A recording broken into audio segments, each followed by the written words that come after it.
Okay, good afternoon, everybody. Thank you all for coming. My name is Adam Sharkey. I'm a lieutenant with San Diego Police Department, and I'll be managing the press conference today. The first speaker today is going to be Chief of Police, David Nisleit. Thank you, Adam. And good afternoon. I appreciate everybody coming. The San Diego Police Department is committed to making our community safer. Over the last few years, we've heard constant calls from the community to address the violent crime, gang activity, and narcotic sales associated with Mike's Market, which is located in the 3600 block of Ocean View Boulevard. Over the last 2 years, the community has called the police more than 1,000 times for matters within 500 feet of the market, and 160 of those calls were because the community was reporting violence.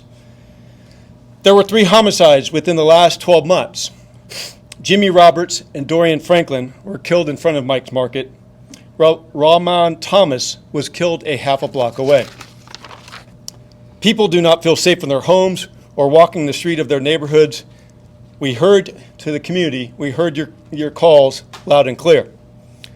The San Diego Police Department, in cooperation with the FBI Violent Crimes Task Force, conducted a long-term investigation identifying 27 people responsible for crimes ranging from attempt murder, gun charges, robbery, and narcotic sales.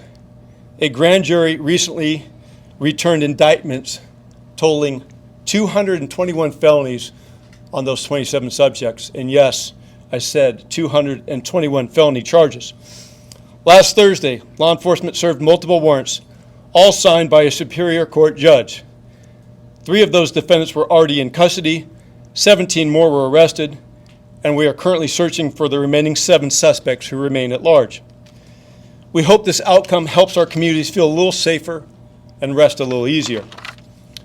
I want to thank the following agencies for their help over the last several months: San Diego Police Department's Violent Crime Task Force officers, our gang unit, our Special Operations Unit, the FBI, HSI Investigations, the DEA Narcotics Task Force, the USDA for assisting with fraud-related charges, the San Diego Sheriff's Department, Chula Vista Police Department, National City Police Department, the Bureau of Alcohol, Tobacco, and Firearms, and the San Diego County District Attorney's Office. I'd also like to thank the Mayor's Office for supporting our efforts to address violent crime in our communities. And most importantly, I want to thank our community partners for their patience and help as we work together to make our neighborhoods safer. Thank you. Now representing the San Diego County District Attorney's Office, Deputy DA Robert Hickey. Thank you. Thanks. I'll start by thanking Deputy District Attorney Miriam Hemming and San Diego Police Department Detective Chris Tews. Together they worked tirelessly to bring this operation to fruition to try to protect a vulnerable part of our community. I'd also like to thank Deputy DA Lorena Real, who helped out with the grand jury and was indispensable. I thank in the DA's office, of course, the District Attorney, Chief Deputy Pat Espinoza, and Assistant Chief Lori Hoff for their assistance both in leadership and within the gang unit. And of course, we all thank our law enforcement partners gathered here today for the labor and work they put into trying to protect our community. They worked cooperatively to answer a call from the community and this neighborhood. I also thank Mayor Todd Gloria for supporting this operation and law enforcement. Mike's Market has been a place where store clerks work together with a criminal street gang to convert food assistance money into cash, which was then converted into the purchase of cocaine base and then went to profits for both the store clerks and criminal street gangs. They took advantage of people with food needs. They fueled their drug addictions. They converted these people's needs and addictions into gang narcotics profits to buy guns, and guns which were used to perpetuate the cycle of violence. The success of this operation has been a priority for the District Attorney, Summer Stephan herself. Over the past year, while out in the community, she repeatedly heard calls to do something about a particular business in Southeast San Diego, Mike's Market. As you heard from Chief Nisleit, the area around the business has experienced significant violent crime, including murders, attempted murders, assaults with firearms, narcotics trafficking, and over 160 calls of reports of violence. We listened to the community and, working with our partners, began to address this very serious problem. The exclusive focus of this operation was the drug dealers and Mike's Market employees who facilitated the transactions through massive food assistance EBT fraud, not those who were held hostage by their addiction. What became clear was this business was not a neighborhood grocery store at all.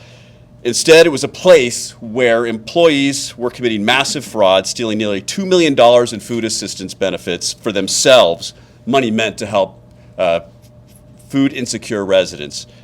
The store is a place with little, if any, healthy food.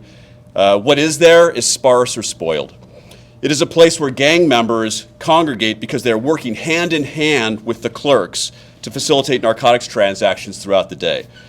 It is a place that had become a safe haven for criminals. No more. The grand jury, made up of San Diego community members, heard 8 days of evidence and determined there was widespread fraud and criminal activity occurring at the market. For example, the grand jury determined that Mike's Market employees allowed people to come into the store, swipe their food assistance card like an ATM card, say for $300. The employee would then take $150 for himself or the store.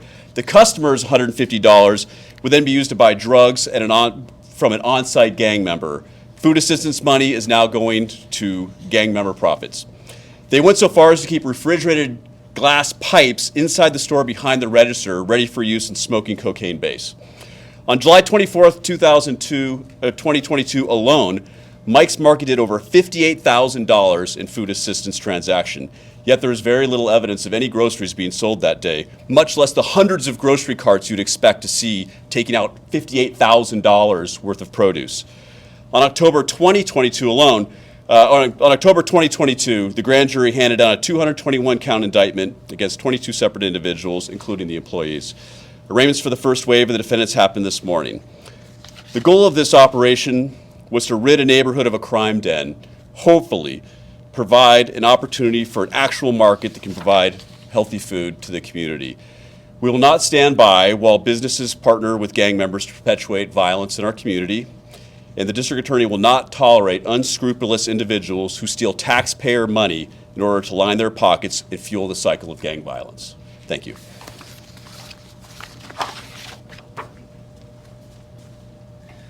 From the Federal Bureau of Investigation, Special Agent in Charge, Stacy Moy. Thank you. Good afternoon. My name is Stacy Moy, the Special Agent in charge of the FBI's San Diego Field Office. I'm proud to be joined by our investigative partners here today. These large-scale investigations require the dedication of law enforcement at every level of government to be successful, and this case is no exception. I'm very proud of their work and these partnerships. The FBI is part of the San Diego community, and the crime that happens in our neighborhoods affects us all. No one should go about their day wondering whether they'll make it to their destination alive. The 5'9" Brim Bloods gang has a history of drug distribution and committing violence in southeastern San Diego. As such, the FBI-led Violent Crime Task Force initiated the investigation to free law-abiding citizens from being terrorized in their own neighborhoods. This case highlights the incredible collaboration between our state, local, and federal partners that's needed to keep our communities safe, healthy, and free from these violent criminal groups. We'll continue to work together, bringing federal resources to these cases to combat drug distributions, which fuels gang violence and afflicts our neighborhoods. Thank you. Thank you, sir. And now introducing the Mayor of the City of San Diego, Mr. Todd Gloria. Thank you, Lieutenant Sharkey. Good afternoon, everybody. Back in the spring, Chief David Nislight, and City Council President Sean Elo Rivera, and I went to the Mountain View, Mount Hope community after a series of very disturbing violent crimes in that neighborhood. It's fair to say that night the neighborhood was on edge. They were concerned about their safety and that of the children in the neighborhood, and they asked for action. Chief Nislight, Council President Elo Rivera, and I promised them action that night.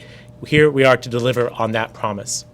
I want to thank the many members of law enforcement who worked tirelessly to get this indictment through. 221 counts over dozens of individuals. This is not easy work, everybody, but this team was committed to doing this the right way and getting the job done.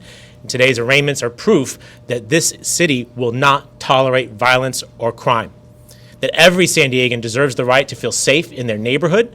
And for those who choose to ignore those norms, we will hold you accountable, and we'll do it aggressively.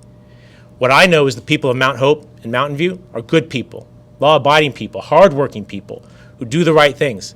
And they have been subject to a terrible business doing terrible things in the neighborhood. And what the city is doing with our law enforcement partners is making sure there's accountability, there's consequences for the actions that were described by the district attorney's office. To the members of our San Diego Police Department, you have my incredible appreciation, my tremendous pride in the work that you do. Your work is valuable, it saves lives, and it undoubtedly will because of today's indictments. I want to thank our law enforcement partners, in particular, DA Summer Steffen and our Sheriff Anthony Ray and Under Sheriff Kelly Martinez. This kind of collaboration is a hallmark of law enforcement in the San Diego region. And you see from the federal, state, and local law enforcement working together, we will keep San Diegans safe. And so to the people of Mountain View and Mount Hope, I hope you feel a little better tonight. I recognize our work is not done, mission is not accomplished. We have more work to do in the neighborhood, but it will be made infinitely easier because these people are off the streets and will soon receive their day in court. Again, I thank everyone involved in this effort. The work of these individuals often goes unnoticed because their work is done, obviously, in confidential settings. But simply because it's confidential does not mean it is unnoticed. In fact, it is very much noticed today, and every San Diegan should thank the law enforcement partners that are involved here today. Our city is safer because of this announcement. Thank you all very much. Thank you, sir. We now have time for a couple of questions for everybody who has to go to their next meetings. Any questions? Can you guys discuss when the investigation began and how you built a case against the defendants? So this investigation began conceptually in June of 2022 and then became active in July of 2022. It lasted for about a month and a half, and the focus of it, as Bob Hickey already told you, was to make sure that we're focusing on those individuals that are poisoning our community for profit. They're poisoning our community by virtue of pumping drugs into the streets of Mountain View, and they're poisoning their community by essentially doing that for profit. And that's perpetuating that cycle of gang violence that results not just in the murders that you heard about today, but also in countless shootings and other violent assaults in that same location. Get your name, please. Miriam Hemming. And since we're talking about dates, do you have the dates by chance of when those 3 people were shot and killed earlier? So I don't have those off the top of my head, but those are all within a 12-month window. So, and is Mike's Market, Mike's Grocery, is that shut down at this time? No, it's currently still operational. Okay. Is there any type of ordinance or nuisance ordinance that you guys can slap on them to make sure that anything isn't happening anymore over there? So nuisance abatements falls within the purview of the San Diego City Attorney's Office, and we'll see what they do with that. You Is guys there are an working with them on- individual named Mike? Can you give us his last name? And is he included in the indictment? Hold on one second. Omari, finish your last question, please. Are you still working with the city to make sure that nothing else happens in the future with anybody else who starts running that operation? We're going to be working closely with all of our law enforcement partners to include the City Attorney's Office to do our best to make sure that this does not recur. Omari, you see me afterwards. I'll give you the dates that you're looking for. Appreciate it. David? The DA is going to help me with that. There were some concerns about civil rights and the service of search warrants in this case. Individuals who were relatives of some of these suspects, handcuffed and weren't shown search warrants. What are your requirements to show somebody a search warrant when you go in their house looking for an individual? Do you have to show them a search warrant with the address and the individual you're seeking? So what I can tell you is that the search warrants that were issued by a judge for each and every location in this case were all issued with judicial approval. And much the way that grand jury proceedings are often kept secret to preserve the integrity of an investigation and to ensure that suspects are able to be apprehended safely, warrants, like grand jury indictments, are sealed. So all of the search warrants that were issued in this case have 2 components. There's the unsealed version, which is what the judge reviews, that always specifies a specific location and the specific items of evidence that law enforcement are searching for. There is then a sealed version of that warrant that is disseminated to the people that are found at the location where the warrant is being served. That version is sealed because, as you already heard, we have 7 individuals that are still at large. And when law enforcement goes about the process of serving warrants and trying to apprehend individuals, we can never be sure if we're actually going to find the person that we're looking for. And so the purpose of sealing for this case and for any others in which sealed search warrants are issued and authorized, that's always and only ever done with judicial approval and only for that limited function.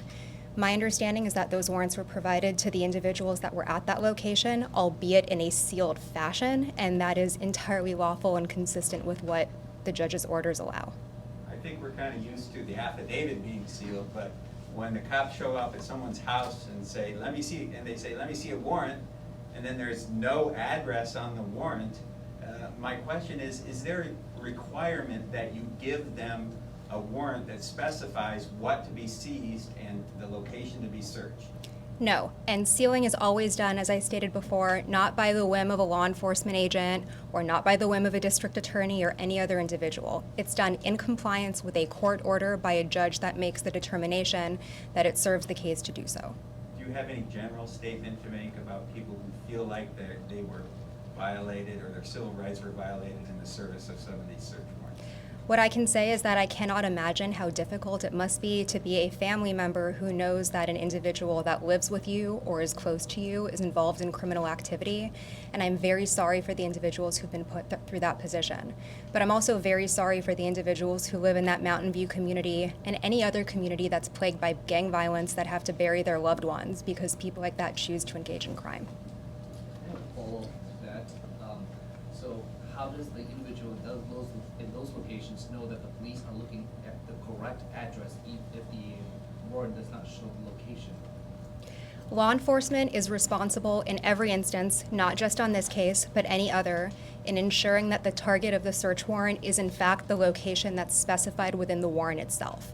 If law enforcement targets the wrong location, then that there's a remedy in court. There are motions that defense attorneys can file, but the onus is on law enforcement to make sure that they go to the right location, and that's their responsibility in every case. Were there any federal charges in this or only state charges? I can't comment on any pending investigations, but I can tell you that the subject of this indictment are 22 specific individuals and 221 charges, all on state cases. Any other questions?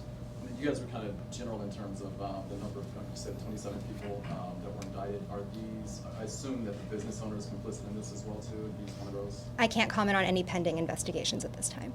How many search warrants were served? On Mike's Market in general, or are you asking just about the arrest warrants? So it's associated with this operation? I would say, and I'm going to give you a conservative number because, as I mentioned, there is an ongoing investigation. With respect to the Mike's Market location in particular, just the one. And then there were obviously the search warrants that went out for the targets of that indictment. Last question. So what can you tell us about the 7 individuals that you have not apprehended? I can tell you that law enforcement is looking for those people and will continue to look for those people until they are brought to court and held to account for the crimes that the grand jury found they committed. Any connections to any other stores or any other fronts or anything like that? Ongoing investigation.